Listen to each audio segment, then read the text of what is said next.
Wa alaykum assalam wa rahmatullahi wa barakatuh. Sifa zote kamilifu ni yake Mwenyezi Mungu Subhanahu wa Ta'ala. Ibisingizo byose byuzuye ni bya Allah nyirikirenga. Mwenyezi Mungu peke yake ndiye anapasha kuabudiwa. Allah ni wewe wenyine ukwiye kugaragirwa. Hatustahiki kuabudu kitu kingine. Ndushobora kuba cyane twemere kuba twasenga ikindi kintu. Wala kupigia magoti masanamu. Cyangwa gupfukamira ibyigwamana. Wala kitu chochote kile. Cyangwa buri cyo cyose. Hiyo ndiyo heshima ya Mwenyezi Mungu. Icyo cyubahiro cha Allah. Na yeye Mwenyezi Mungu peke yake. Na Allah wenyine ameizungumza. Yarabiganiriye. Hamwezi kuabudu Mungu mwingine isipokuwa mimi. Allah yavuze na chini nareme ya majini n'abantu bose kugira ngo bangaragire. Hiyo ni maneno yanatoka ndani ya Qur'ani. Ayo amagambo aboneka muri Qur'ani. Ndiyo sababu niyo mpamvu ndani ya Biblia kuna vitabu fulani vilizungumza hayo maneno kabla ya mtume kuja. Hari ibitabo runaka byaganiriye mbere yo kwinwa Imana Muhammad Imana ibona mawumugisha wakati ya Nabii Musa kugeza nakya kumanuze Mose hayo maneno yamezungumzwa. Ayo magambo yaraganiriwe. Unisomee Kufa 20 mstari wa kwanza. Kufa igice cha 20 ku murongo wa mbere haragira ati nataka kila mtu iko hapa ashaka buri muntu wese uri hano ajue heshima ya Mwenyezi Mungu. Amenye cyubahiro cy'Imana ariwe Allah. Usimpatie mtu mwingine hiyo heshima. Cyubahiro uramenye ntuzagire undi uzagira uretse yakuremye. Utafanya hiyo kosa. Nukora iryo kosa unafanya kabisa kushirikisha Mwenyezi Mungu. Uzamubangikanyije Imana yawe yakuremye. Soma andiko.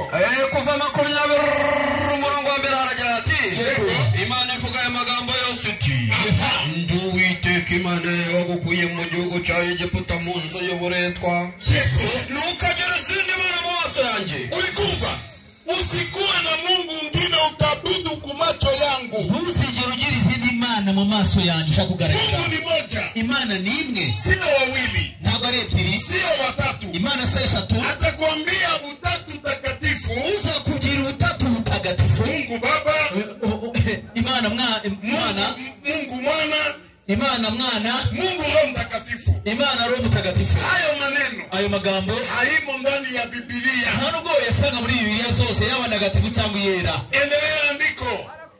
Inaendelea. Yego. Ntukiremere igishushanyo kibajwe. Usipime kuabudu sanamu yoyote. Ntuzibumbire cyangwa ushake gushaka gusenga igishushanyo kibajwe.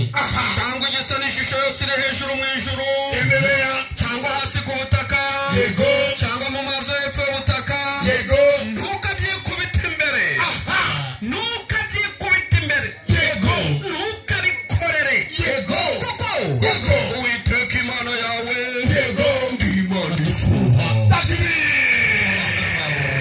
Huo ndio Mungu sisi Waislamu tunaabudu. Iyo niyo Mana tw'Abasilamu tuzenga. Mungu anakuambia, Imana yakubwira mimi Mungu wako wewe Imana yawe niko mwifu.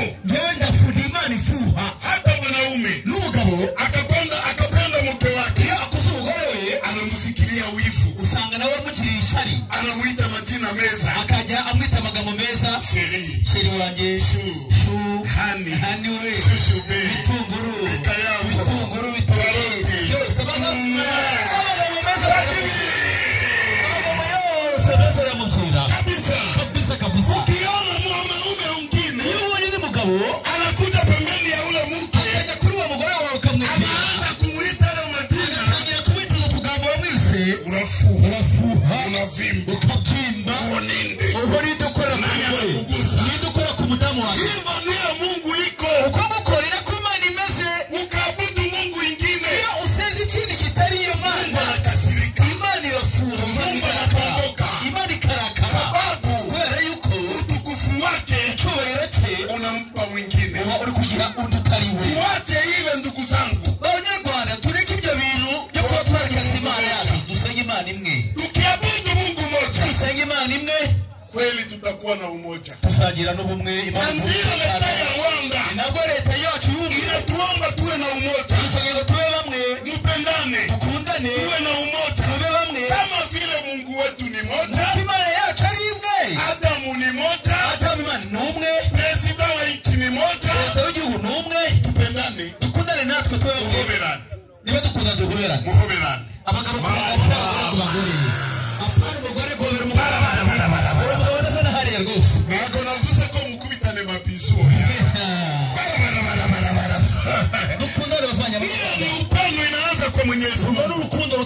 bw'Imana inateramuka duniani bukamaruka ku isi. pendane Dukundane muwe na banyarwanda, umoja tugire ubumwe, tuchukiane niko kwangana. hapana mambo ya ukabila Turekane n'ibintu by'amoko muri twe. ndewe ndi umuhutu Mugihe tumuhutu, ndewe ndi umututsi yego ndewe ndi umutwa yego. mereza iyo telefone hari Asa zana niyo niba ariko do iyo nebe nambara ari gusinzira, nambara nagwaryanye nijoro.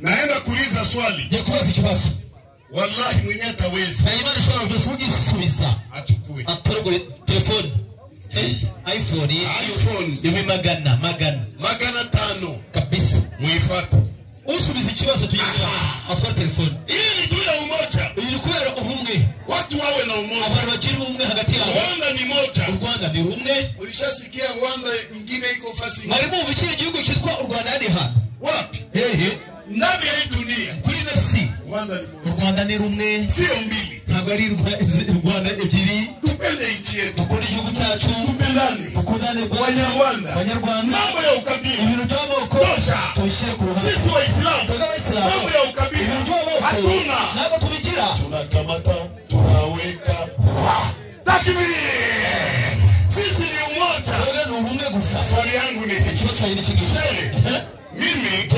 mimi ni mkongomani Ndi Mukongomani. wakati naingia Rwanda Igihe ninjiraga mu gihugu cy'u Rwanda, nimependa Rwanda sana nakuze u Rwanda rwanyu nk'uko mubibona, lakini kuna bwana ariko hari umugabo ameniita yampamagaye ku ruhande ari kwinjira mu Rwanda, ananiuliza arambaza ati unaenda wapi turi kujyayo umugabo we. naenda Rwanda Nagiye ngiye u Rwanda. kufanya nini Ukora iki mu Rwanda?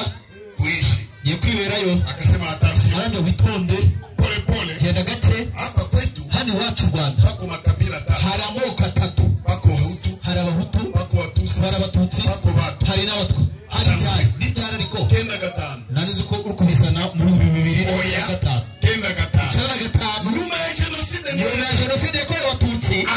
Sawa, mimi nikaanza kutafuta hiyo makabila ndashaka ngeze mu Rwanda nangiye gushaka ayo moko barimo bambwira. vile nilitafuta Uburyo nashatse kutokana na vile nimesoma bitanjanye uko nabyize. wanatuambia Baratubwiye kila kabila buri bwoko inapasha ikuwe na lugha yake kugira ngo bwemerwe bagomba kugira ururimi baganira. kama kabila haina lugha Iyo ubwo bwoko butagira ururimi hiyo baganira, kabila haiko ubwo bwoko ntabwo bwemerwa. nikasema sawa Bwaga sawa, nikaanza kutafuta nangira gushaka ubwo aya moko mpaka leo kugeza n'ubu siyaona Muhutu sinanabona Umuhutu, siyaona Mtusi sinabona Umututsi mu Rwanda, siyaona mtu sinabona n'Umuhutu. wenda hapa Wenda hano tuje hado vitaninawi hano leta ngiki ni nawe wenda hapa tutapata hiyo makabila shakowe nangasha ko bari Abahutu n'Abatwa n'Abatutsi, sababu kubera ko ukisema mtu ni Mfaransa iyo uvuze umuntu Umufaransa ni kabila ubwo ni ubwoko ina lugha yake kandi bagira ururimi baganira. wakionana Iyo bahuye wanasalimiana usanga banasuhuzanya. kwa hiyo kabila yao Muri urwo rurimi rwabo bakagira ururimi ya baganira Kifaransa y'Igifaransa. bonjour Bonjour,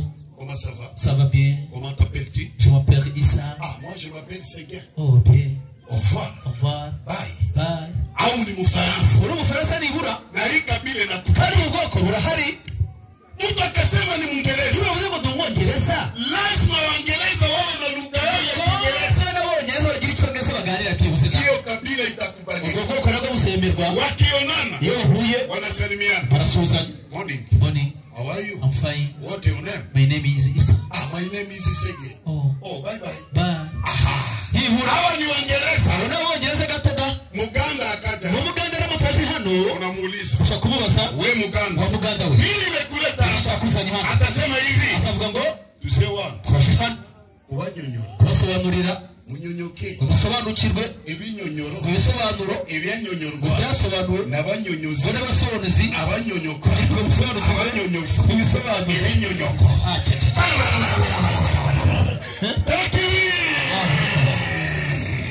utasema huyu ni Muganda usaza uri Umuganda pe. hapo ndio swali yangu hiyo Ikibazo cyanjye rero tusigira ngo Yobu 38:2 changa mu Yobu 3:8 kabiri aragira ati yego uwo ninde wangize inama, uwo ninde wangize inama n'amagambo atari mu bwenge. Noneho yego tegera kigabo tegera kigabo acha takiri kigabo soma kuko ngiye kukubaza yego ngiye kukubaza yego na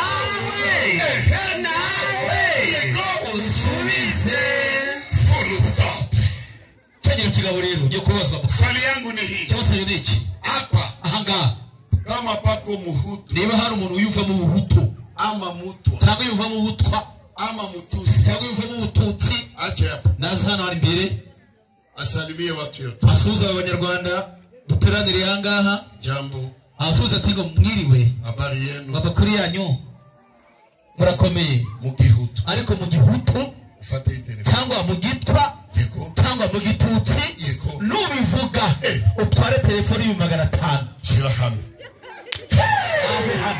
yasise nubivuga utware nime bisa telefoni asi nime wiyuvamo ibyo tuvuze abagoshe yego urabona yego mama Christine urabona njewe yego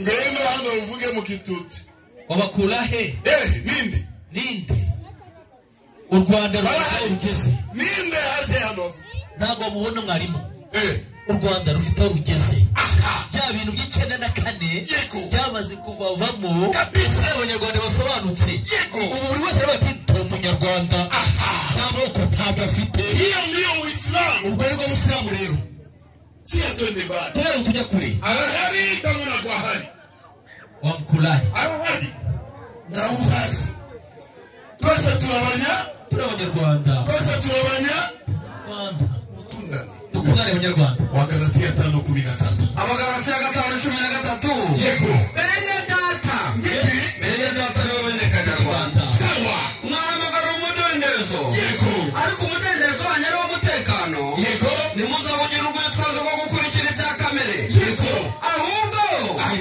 mukorane mu rukundo kuko amategeko yose asohorera muri iri jambo rimwe ngiri ngo ukunde mugenzi wawe nk'uko wikunda ukunde mugenzi wawe nk'uko wikunda ariko rero nimushikurana mugacuncumirana mwirinde mutamarana ushakiki icyo shaka wawahe yawe mupendane Bwana umugabo akapenda mke wake yeye akunze umudamu we anampiga mitoma ari kumukubita mitoma mpaka anafika na muoa kugeza igihe iyo akuze umufiyansi akageraho ngo akageraho akaza kumushaka anaenda kwao iyo agiye iwabo ari kumuramukiza anatoa mali agatanga imitungo ye wakamupa hanyuma agatanga inkwano bakamuha wakapanga mariage hanyuma bagategura kuzasezerana wanaye anamwimbia kanyimbo hanyuma anamuririmbira indirimbo nziza ni wewe rukundo narinegereje ubusore bwanje nkawumaze yego shasengera none tugiye kubana mukunzi wanje haya yote inatoka munini byose biterwa n'iki inatoka ku upendo ko rwo rukundo tuvuga kama hatuna upendo urukundo ruhari hatuna umoja ntabwo tugira kama tuko na umoja ni sababu ya upendo rwo rukundo dawa ya umoja ni upendo urukundo hagati yacu ukipenda mke wako umugore wawe utajenga na kama hautampenda utamukunze utajenga Wanyarwanda tutumikishe upendo Abanyarwanda dukoresha urukundo hagati yacu hiyo ni mada yangu ya kwanza iyo ni isomo ryanjye rya mbere mada ya pili isomo rya kabiri ubatizo ni umubatizo kwa nini waislamu wabatize ndani ya maji kubera iki abayisilamu batabatiza mu mazi hawampende Yesu ngo nuko ngo badakunda Yesu Yesu niwe nzira Yesu niyo nzira n'ukuri n'ubugingo barakubita ngoma mami Yesu ari ku ngoma tumwimba zari ku ngoma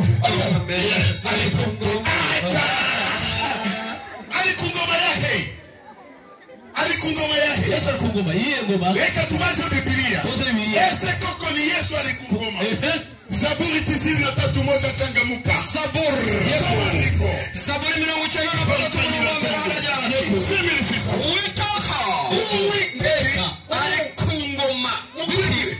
93 Uitaka ari ku ngoma ari ku ngoma yambaye icyubahiro yambaye icyubahiro icyubahiro. Uwiteka yiconyoje imbaraga, yikenyeje imbaraga, kandi sirakomeye ntibasha kunyeganyaga. Kandi isi irakomeye ntibasha kunyeganyega. Uwo ndiyo Mungu tunaabudu. Iyo niyo Mana dusenga. Hapana mwingine. Ntabwo ari undi wari wese. Niwe ari ku ngoma. Uri ku ngoma igihe cyose. Yesu. Ntabwo ari Yesu. Ntabwo ari Yesu. Ntabwo ari Yesu. Ureke kumwimbira ibintu. Wishaka kumuha ipeti adafite. Kabisa nikosa. Nikosa rikomeye. Tukasema ukweli. Iyo tuvuze ukuri rero, wese wapende Yesu. Awese wanakunda Yesu. Wanamchukia. Abasema Yesu. Yesu hakuwa anavaa makanzu. Yesu yambaraga amakanzu natwe. Wewe unavaa makanzu. Wewe mwambara nka Yesu. Mwigisho. Yego. Mwigisho. Na nubwo Imana isava ku ngoma. Yego. Bibipati ibihe Muhammadi. Yego. Ibihe Yesu. Yego. Ibihe njyewe. Umva kundi vuga. Sawa. Abo makuva 15:18. Yego. Aranditse agira ati. Yego. Iyo ni Biblia na kwa Qur'an. Uwiteka. Uwiteka. Azahora ku ngoma. Azahora ku ngoma. Yego. Iteka ryose. Na uzamuzungura. Azahora ku ngoma ni uri wenyine. Ibintu birashushe muri Karabayi. Sawa. Ubatizo rero. Maana ya ubatizo. Usobanuro ry'ubatizo ni kugeuka. No guhinduka. Batem. Guhinduka. Yego. Ubatizo kugeuka. Ubatizo wo guhinduka. Sio kuingia mu maji. Ntabwo kwinjira mu mazi. Hapana. Hoya. Amazi ina kazi yake kumwili ya mwanadamu. Amazi afite akamaro ku mubiri w'umuntu. Na maneno ya Mwenyezi Mungu. N'amagambo y'Imana ina kazi yake ndani ya roho ya Mungu. Agira akamaro mu mitima y'abantu. Kabisa. Icyo nuko. Lakini ariko atatukubali. Reka tubyemere. Yesu amebatizwa. Yesu yarabatijwe. Wakati alibatizwa. Yabatizwaga. Alibatizwa na nani? Yabatijwe nani? Alibatizwa na Yohana. Yabatijwe na Yohana. Sikia vile ilienda sasa. Uzako umva rero cyangwa uvuze uko byagenze. Kwa maneno mafupi. Mucamake. Kwa mwenyewe akili. Kwa mwenye ubwenge. Kwa mwenye kutaka kujua ukweli. Ushaka kumenya ukuri. Fuata maneno ya Biblia. Kurikira amagambo ya Biblia. Marko. Marko. Yego. 1:4. Mariko igice cyaho cya mbere ku murongo waho wa 4. Yego. Profesa. Naam. Tugenda ni buhoro buhoro. Neza cyane. Sina maneno mingi. Neza cyane. Sawa. Niko Yohana yaje abatiriza mu butayu. Abwiriza abantu iby'umubatizo. Urikumva? Abwiriza abantu iby'umubatizo wo kwihana. Sawa. Ngo bababarirwe ibyaha. Sawa. Abatuye mu gihugu cy'Yudaya. Naam. Stop. Yohana alikuwa anabatiza watu. Yohana yabatizaga abantu ubatizo ya kutubu masambi. Ubatizo wo kugira ngo abantu bihane ibyaha. Tufuate vizuri. Tukurikire neza. Ikiwa ya kutubu zambi. Niba ari kwicuza ibyaha. Na Yesu akaja akamubatiza. Na Yesu araza aramubatiza. Yesu alikuwa na zambi gani? Yesu yari afite ibyaha kugira ngo mubatize. Sababu ubatizo wa Yohana. Ubatizo wa Yohana ni ya kutubu. No kugira ngo umuntu yicuze. Yesu alitubu mazambi gani kusudi Yohana mubatize? Yesu we baje mubatiza kugira ngo yicuze ibihe byaha. Sisi Waislamu. Twebwe Waislamu. Tunajua Yesu. Turabizi Yesu hakuwa hata na zambi moja. Ko nta cyaha kimwe yari afite. Mtume wa Mwenyezi Mungu. Mungu alimsafisha. Imana yaramurindaga. Kwa nini batizo wa zambi? Kubera kino niwe yabatijwe mubatizo wo kwihana ibyaha. Yesu akubatizwa kwa ajili ya zambi. Yesu nigeze abatizwa kubera mubatizo wo kwihana ibyaha. Lakini ilikuwa sababu aonyeshwe wa Israeli. Impamvu na yindi ni kugira ngo amurikirwe abanyayisirayeli. Yohana 1:31. Yego. Yohana aravuga ati. Yego. Icyakora Yesu. Yego. Sinari muzi. Ulikuwa Yohana sinari muzi. Ariko kugira ngo yere kwa Bisiraheli. Na kubera icyaha. Kugira ngo yerekwe Abisiraheli. Nicyo cyatumye nzambaterisha amazi.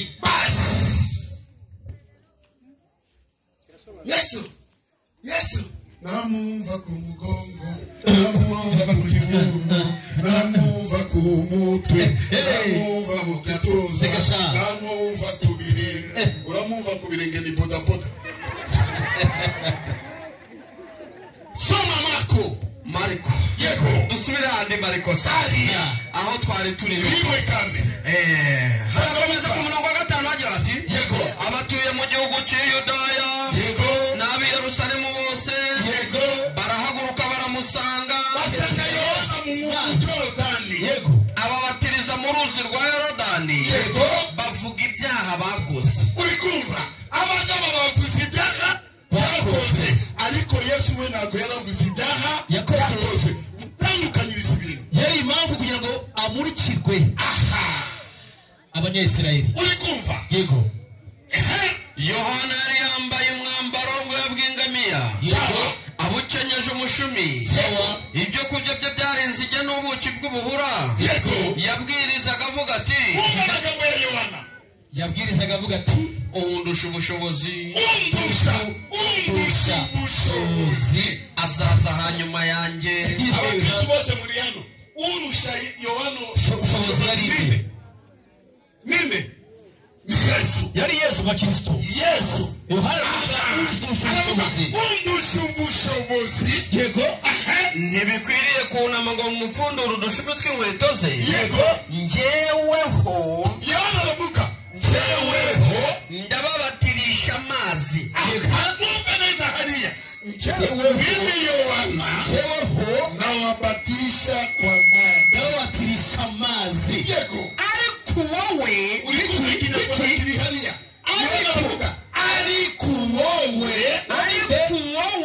uwo ninde ni Yesu ni Yesu azababatirisha umwuka wera ndashaka kubabaza n'abantu banyarwanda mufite ubwenge amazi ni umwuka wera ni kimwe hari amazi yari n'umwuka Yohana yarabatisha ki amazi aravuga ariko undusha ubushobozi azabatirisha iki umwuka wera n'amazi ni kimwe oya ubu aka kanya babatirisha iki amazi mwese nimwabatijwe mu mazi kuki mutabatije umwuka wera kandi rero Yesu yavuze ko azaza abatirisha kuki mukiri mu batizo kwa nini mungali kubatizo wa Yohana kuki mukiri ku batizo wa Yohana mwende kubatizo wa Yesu uje ku batizo wa Yesu wakati Yohana alisema hivyo igihe Yesu yavugaga ibyo Yohana yavugaga ibyo na Yesu akaja na Yesu ahitaza niko naharakisha muda wangu ni mfupi tukugenda twihuta kuko Yohana akaenda Yohana aragenda Yesu akaja Yesu araza akaanza Yesu aratangira akabatiza atangiye kubatiza utuuliza alibatiza kwa maji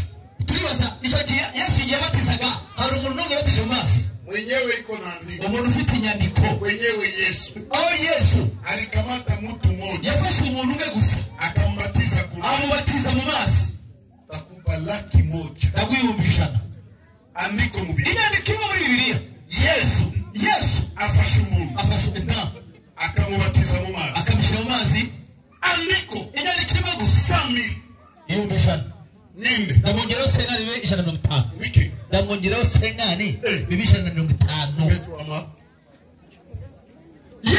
Yesu alimkutana Matayo ku maji yasanze Matayo ku mazi hakumubatiza yigeze amubatiza akamuita aramuhamagara Matayo kenda anasema nini habari yako Matayo yego Matayo igice cyaho cya 9 ku murongo wa 9 yego yicira mu bwato Yesu yicira mu bwato yego arambuka agera mu mudugudu wabo yego bamuzanira ikirema kiryamye mu ngobyi yego ku murongo wa 9 Yesu avayo akigenda mbona umuntu witwaga Matayo akigenda abona umuntu witwaga Matayo yego yicayeho yakoresherezaga ikoro mu mazi aramubwira ati abwira Matayo ati nkurikira arahaguruka Matayo arahaguruka aramukurikira yaramubatije mu mazi yamukuye ku mazi aho bakura ku mazi ajya kumutirisha umwuka ndio sababu niyo mpamvu rero na Yesu wakati alifika geragera bwisi akahudilia maneno ya Yohana Yesu agaruka kuri ya magambo ya Yohana yenyewe aliambia watu ayo Yohana yabwiye abantu atakayekuja nyuma yangu uzaza nyuma yanjye ananishinda nguvu arusha ubushobozi akawabatiza kwa roho azabatirisha na mwuka wera Yesu Yesu maneno ya Yohana amagambo ya Yohana ni kweli ni uongo ukuri cyangwa se ukuri byakozwe n'intumwa 1:5 ibyakozwe n'intumwa igice cyaho cya mbere umurongo wa 5 usikilize maneno ya Yesu umutwe w'amagambo na Yohana ikipingana n'ibipingana mubakie kubatizo wa maji musigare ku batizo w'amazi gusoma umutwe w'amagambo Yesu azamurwa mu ijuru abigishwa basubira i Yerusalemu hari umurage yasigiye abantu aravuga ku murongo wa 5 Yesu ati kuko Yohana yabatirishaga amazi Yesu ati kuko Yohana yabatirishaga amazi ariko mwebweho mu minsi mike muzabatirishwa umwuka wera urugero guhera muri 1 kugera muri 94 bamwe mu banyarwanda babaga mu nzu za nyakatsi guhera 94 kugeza aho bizarangirira uzaba mu nzu y'amabati uzaba nyakatsi na koti kandi nini afite nyakatsi hano Namkulahi ufite inzu ya nyakatsi hano tuligiye cy'amabati turigiye iki cy'amabati turigiye iki muracari mu nyakatsi timufate amazi muireke mukende kumubatizo wa roho ariko mwigisha ubwiyo bigoma ho Yorodani abanyarwanda bari kubona amafaranga ajya kuri Yorodani ariko unagukubita mu bitendeza arabyo by'amazi nari no marchana atwibukije utaona wanakukamata uzabona bagufashe wanakwambia bakakubwira bati twende mu Yorodani tujye muri Yorodani Yorodani ni mtoni bavandimwe Yorodani n'umugezi iko Israeli uwo mugezi uri muri Israeli ariko Rwanda ntabwo uri mu Rwanda Rwanda tuko na Nyabarongo twe Rwanda dufite Nyabarongo dufite Akagera ntabwo ari Yorodani dufite muhazi hari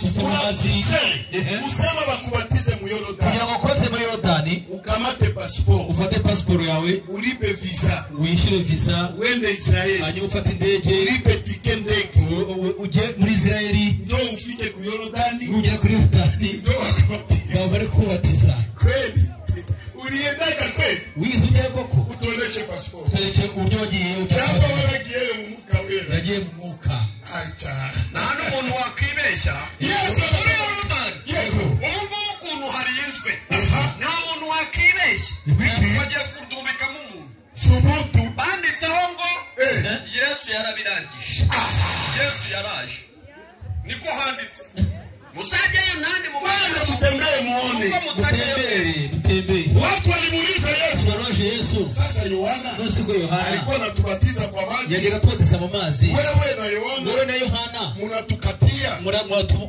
ni nkaho muduciriye hii ubatizo wa roho umubatizo wa roho imeze gute Yesu akafasiria Yesu atangira kubasobanura umubatizo Yohana 6:63 Yohana 6:63 Yesu ati umwuka ni utanga ubugingo ulikumbe yo mwuka wera Yesu aravuga umwuka niwo utanga ubugingo Yesu ati umubiri ntacyo umaze kandi bari amazi bagushyira haro kamu umubiri ntacyo umaze ari ukubatizwa ntiwarusha isamake kubatizwa ngona kubatizwa nibesheje ku mazi urayakundikura ikiwa kweli niba koko maji ndio inatoa roho amazi akaba ari akuraho mbaya ikuraho nyine icyaha na roho mbaya na zambi hanyuma igakuraho umutima mubi n'ibyaha mamba haingekuwa tena na kula watu bavandimwe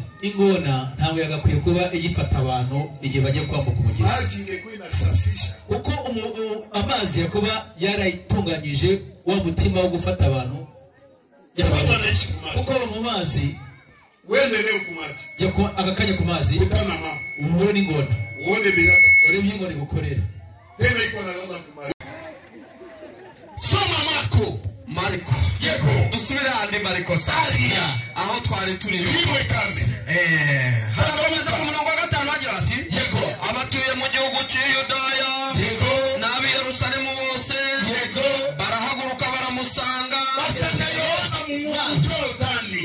ababatiriza mu ruzi rwa Yorodani bavuga ibyaha bakoze urikumva abagabo bavuze ibyaha bakoze ariko Yesu we ntabwo yaravuze ibyaha yakoze mutandukanyiriza ibintu yari impamvu kugira ngo amurikirwe abanyayisirayeli. uri kumva? Yego. Yohana yari yambaye umwambaro bw'ingamiya, abukenyeje umushumi. Ibyo kurya bye byarenze ige n'ubuki bw'ubuhura. Yabwirizaga avuga ati, yabwirizaga avuga ati, undusha ubushobozi, undusha ubushobozi azaza hanyuma yanjye. Abakristo bose muri hano urusha Yohana ubushobozi yari ninde? Yesu. Yari Yesu bakristo. Yesu. Yohana undusha ubushobozi. Yego.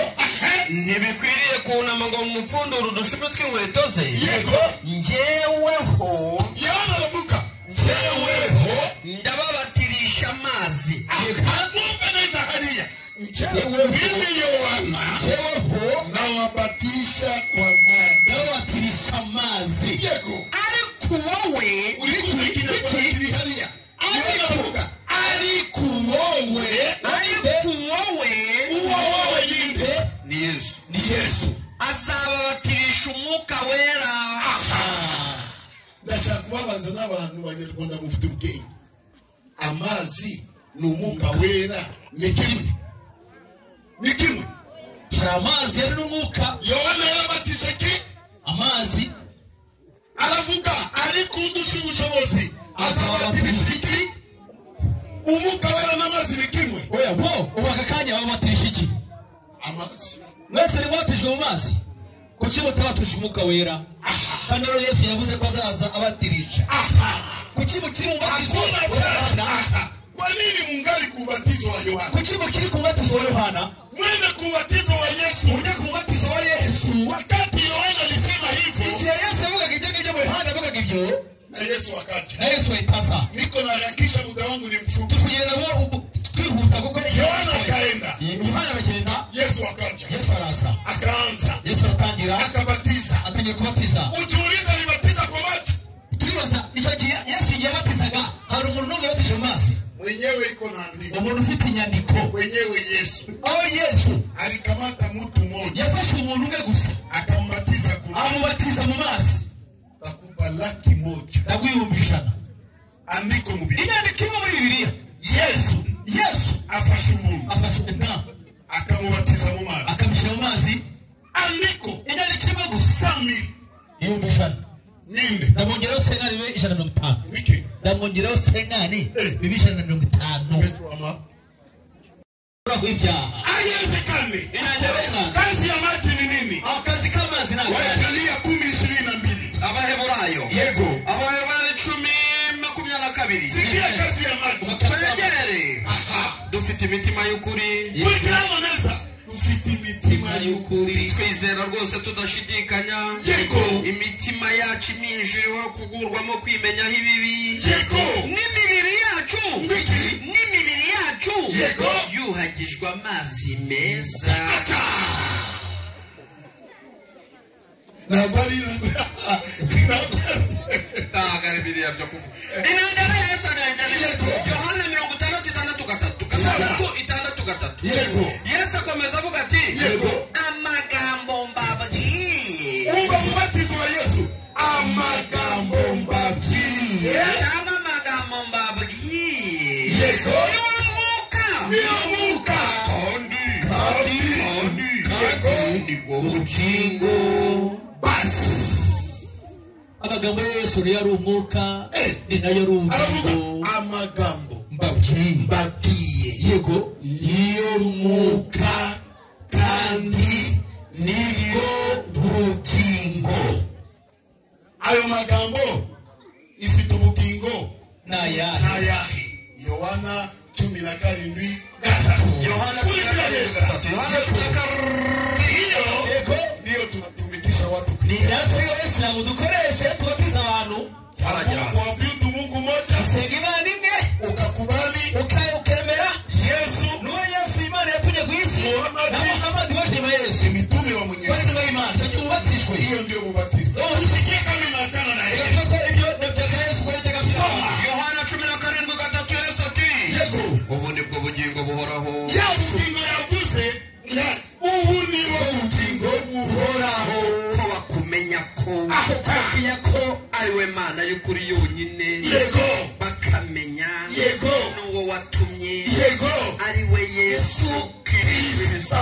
acha naho aya magambo niyo Yesu yabwiraga abantu ku gihe cye yego baba abayisilamu yego baba abasilamu bakaba abemera Imana niyo yari amagambo ye kandi Yesu yavugaga mu cyara bagira ati cyane ashhadu la ilaha illallah wa ashhadu anna muhammadan rasulullah kuko yari we Muhammad yaratara aya magambo lazima itoke ndani ya roho agomba kuba aturuka hano mu mutima mbere kuyavuga hapa hano ku mutima ntabyarya kubadilisha roho yako kugira ngo uhindure umutima wawe Abaroma 10:10 Abaroma 10:10 baragira ati kuko umutima ari w'umuntu yiseza akabarwaho gukiranuka kandi akanwa akaba ariko yatuza kandi akakavugisha agakiza basi ntabwo ari mu mazi gukizwa bituruka hano n'ururimi ukavuga abantu tubabaga ngo b'abasilamu ni amagambo tubabwira bive hano babyature ku minwa yabo bakizwe. abantu bemera Yesu bari bazamura bemera Yesu bamazamura abakunda Yesu bari abakunda Yesu bazamura hejuru umwagama Yesu bavandimwe abakunda Yesu bazamure uwamwamanure uwanga Yesu amanure subona ese yarasengaga Yesu yarasengaga bavandimwe Yesu yarasengaga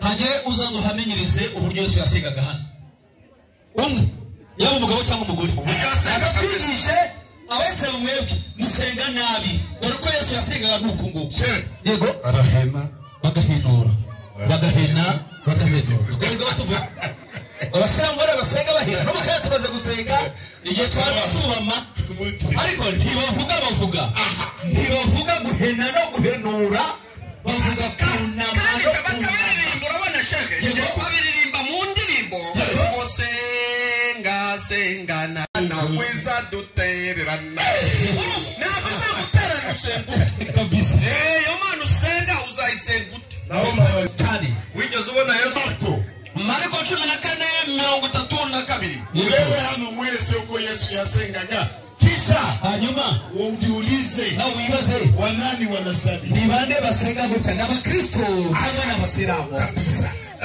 Mariko 14:32 umutwe w'amagambo yego Yesu asengana umubabaro ari Getsimani sawa haragira hati bagera hitwa Getsimani maze Yesu abwira abigishwa bati nimwe mwicaye hano banze nsenge muba mwicaye hano banze nsenge ubundi Yesu kumusikiti mbele ya sisi kusali mbere ko tudusenga tunaikai twicara hasi utegereje udusenga mbele ya kusali mbere gusenga twicara Waislamu wanakaa abasilamu bicara gutya chini hasi ntabwo ari ku ntebe hasi ariko Imana ari mu ijuru iri ku ntebe yayiganje ku ntebe nawe ugiye kuyisenga wicaye ku ntebe inde bose hagati yawe n'Imana n'inde bose endelea mwibaze rwose ajyana Petero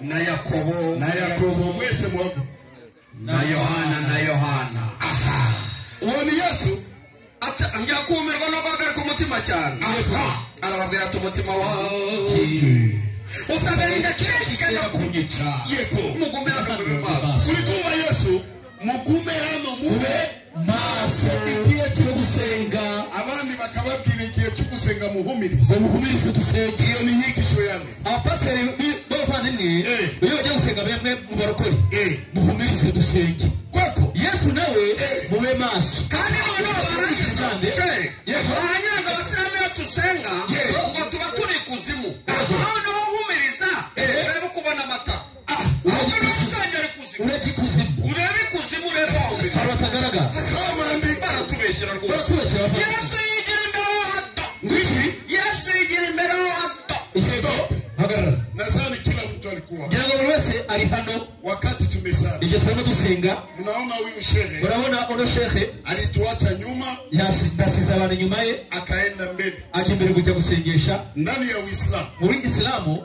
huo anaitwa imamu uwo niwo bita imamu na Yesu aliacha wanafunzi nyuma, yasize abigishwa b'inyuma akaenda mbele. afi imbere. Huo Yesu nawe alikuwa imamu, yari imamu w'abasilamu kuri icyo gihe. soma ndiko.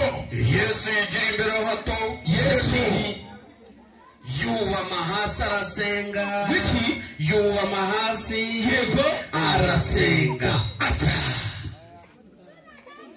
Yesu yubama yarasengaga yubamye. Tuvugisha ukuri, Yesu yasengaga yubamye hasi. Mwana wanjye ni bande basenga gutya? Niye dini isenga gutya? niye dini isenga gutya? Niye dini? ariko muvugisha abo se ko mwabaye ibiragi kandi zo muzi kuvuga. Wakurikiye nde? abase bakurikira nde? Yesu niyo nzira y'ukuri n'ubugingo. utanyura mu nzira Yesu agenda hehe? muri yo Acha ntawuzaga.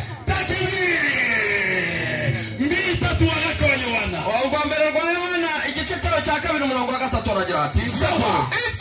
iki nicyo kitumenyesha ko tumuzi Yesu. nicyo kitumenyesha ko twebwe abayisilamu tuzi Yesu. Kwitondera amategeko ye. yego kwitondera amategeko ye. uvuga akamuzi Yesu ntiyitondera amategeko ye yego ni umubeshyi. ukuri ni kuri we. ariko umuntu wese witondera ijambo rye, yego urukundo akunda Imana, yego ruba rumaze gutunganyirizwa muri we. yego icyo kitumenyesha ko turi muri Yesu. icyo kitumenyesha ko twebwe abayisilamu turi muri Yesu. kuko uvuga ko ahora muri we, yego uvuga ko ahora muri we, Abandi baravuga Yesu, yego baramumiza. yego Abahora muri Yesu yego ni kaka muziki nakubiseka. Ndamumva mu mutwe, ndamumva mu gituza, ndamumva ku mugongo, ndamumva ku matako, ndamumva ku birenge, mu birenge ni cyo. uramwumva ku wakoze n'ibikorwa byo kubunyumvamo. uramwumva ko ari we. Uramwumva ku matako ni sheri wawe. Ariko mureke gusuzugura Yesu. izina ry'Imana.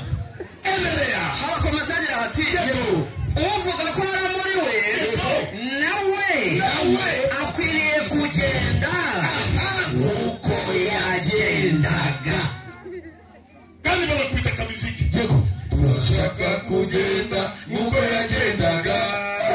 Turashaka kugenda nk'uko yagendaga. reka 17 Matayo. Matayo 17:6. yego abigishwa yari yasize. yego nuko abigishwa babibonye yani babyumvise bikubita hasi bubamye nabo baratinda cyane. yego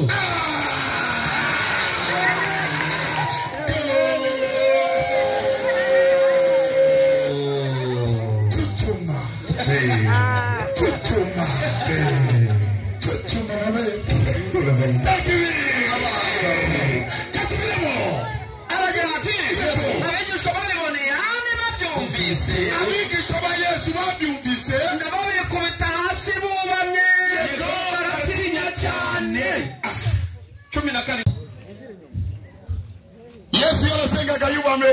hasi Yesu yarasengaga yubame. hasi Abigisha barasenga bubame. hasi Abayisilamu barasenga bubame. hasi Ati atengwa. Nago bihagije kwe. ariko ubundi wahere ku Nini afite kibazo? nta kibazo. ikibazo cyashize ngira Wanyuma. icyemezo rwose yiyambarire bota nza gufata icyemezo. Bwira karibu, ni karibu mushiki wacu. Ikibazo kimwe gusa. Ikibazo kimwe kugira Amasaha. ubundi witwa nde? Telefone. Eugenie uhawe ikaze ubaze ikibazo cyawe. nta kibazo. ikibazo nshaka kubabaza nari mfite ibibazo 6 ariko ndabaza kimwe ku mpamvu z'umwanya. Sawa. Abayisilamu abagabo mwemererwa gushaka abadamu 4. ibyo nabyumvise mu nyigisho zanyu njya kurikira rimwe na rimwe. nyamara tuzi ko Imana yaremye umugabo Adamu imuha umugore umwe ari we Eva. niyo dukomeje gusoma Bibiliya tubona ko hari abandi bantu bagiye bashaka abagore barenze umwe ariko bikaba esheke kuri bo. bigakurura amakimbirane duhereye kuri Aburahamu n'abandi n'aba Salomo n'aba Dawidi n'abandi. Iyo nyigisho muyikura hehe? Nta kintu Bibiliya numva yaba yarabivuze. Hariya wavuze uri mu Edeni Adventiste umunsi wa karindwi. Yego. Sawa. Wemera Bibiliya? Ndayemera. Uremera yose? Ntabwo ushobora kwipinga. Munsobanurire ndabaza kumbaza. Bibiliya yose urayemera? Nabajije munsobanurire. Mbere yo sura umwarimu. Nubaza ikibazo abanyeshuri bose basubiza kimwe. Oya. Buri muntu afite style yo gusubiza. Cyane. Aha, iyo ni style yanjye. Bibiliya urayemera? Bibiliya ndayemera. Magambo yande? Magambo y'Imana. Muhe mikrofoni. Sawa. Kumangana cyose. Sasa none rero mushiki wacu ndashaka mubaze ndani ya Biblia. Muri Biblia usudi uelewe vizuri kugira ngo usobanukirwe neza ndiko hari inyandiko muri Biblia inasema ivuga ngo wanawake wawili gushaka umugore urenze umwe ni zambi, ni cyaha. Iyo ndiko iko. Iyo nyandiko yabihari? Iyo nyandiko ntayihari. Aha. Biblia ni tugendane. Biblia ni magambo yande? Ni ngende kusubiza. Biblia ni magambo yande? Na magambo y'Imana. Sawa. Biblia iravuga nuzongere kandi vuga kuri mikrofoni. Ntuzongere cyangwa kugabanya kuri iryo jambo. Niba na kintu kivuga muri Biblia gushaka umugore wa kabiri ni icyaha, we ko wayisanye kandi bitari muri Biblia. Nta hantu handitse ko gushaka umugore wa kabiri ari icyaha, ariko banze mu nyumve. Ni ukuvuga ngo nta nahanditse ko umuntu yemerewe gushaka abagore bane.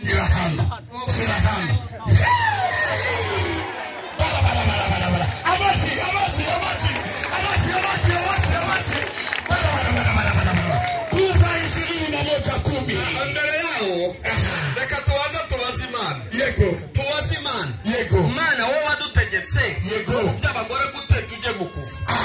Yeremiya 29 umurongo wa 6 humva. Uwiteka aravuga ngo mwishakira abagore. Mwishakira abagore.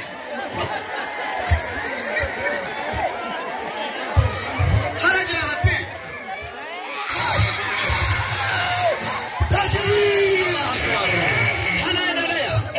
mwishakira abagore mubyara abahungu n'abakobwa benshi kandi mubatandukanye. Twayisomye. Mwishakira abagore bangahe? Abagore mama meteze tugendane. Mama meteze suize ni mu Kifaransa. Ali pluriel na singulier. Sivyo? Nituvuga mwishakire abagore. Numwana wawe mwishakire muri ya kanisa. Numa cyangwa ni benshi? Barenze umwe. Barenze. Noneho Nimwe yabivuze.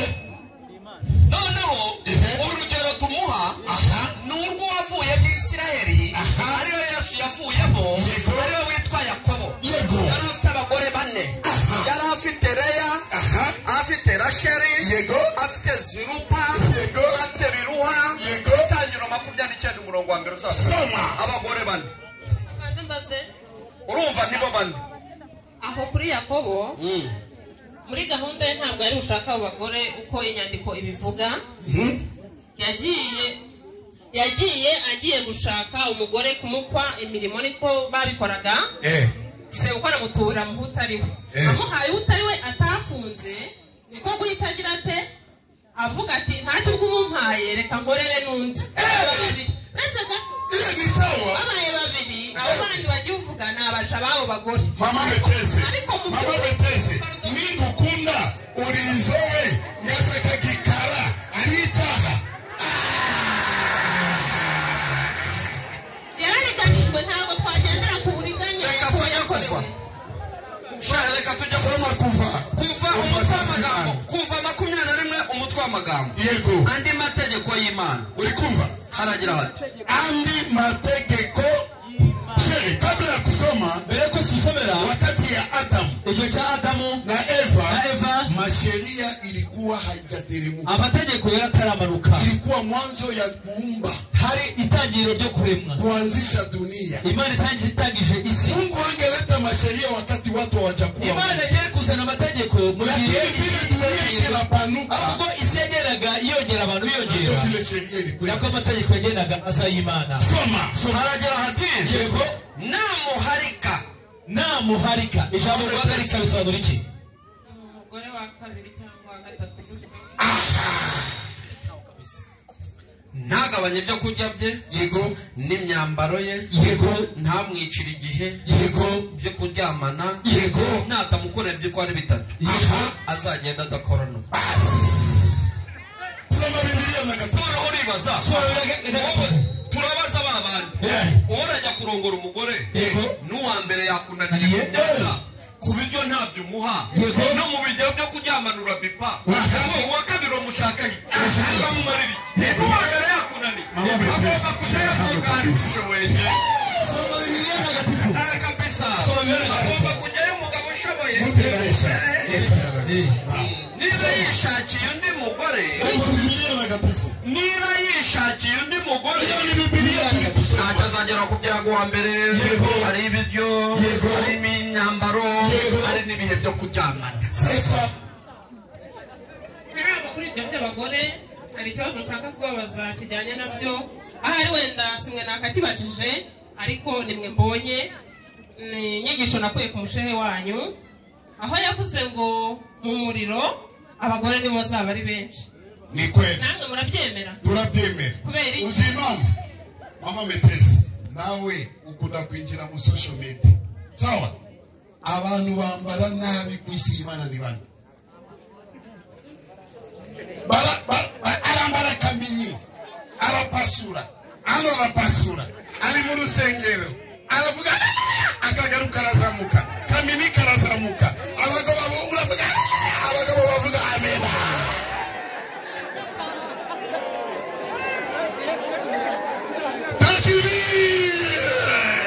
tuzaganira turi kuza niyo mpamvu ibirangiza tuzaganira icyo kintu ni kintu mugomba kwitondera mwitonde iyo abakristo bumvishe gutyo bahita babona ko abasilamu basa nkaho bapfobya abagore niyo unakurikiye ku isi ari abagore n'abagabo ni bande benshi ku isi wenda ntabwo nakoze imibare ariko abadamu bashobora kuba aribo benshi ariko iyo tugiye exact nibyo abagore nibo benshi ku isi na hano mu Rwanda abagore nibo umubare urahari kandi ikindi n'Imana haya tunamaliza kama tumikosoa kabisa ikala hapo tunaomba yoyote nataka kuwa Muislamu aje ushaka wabonye ukura shaka kubera Muislamu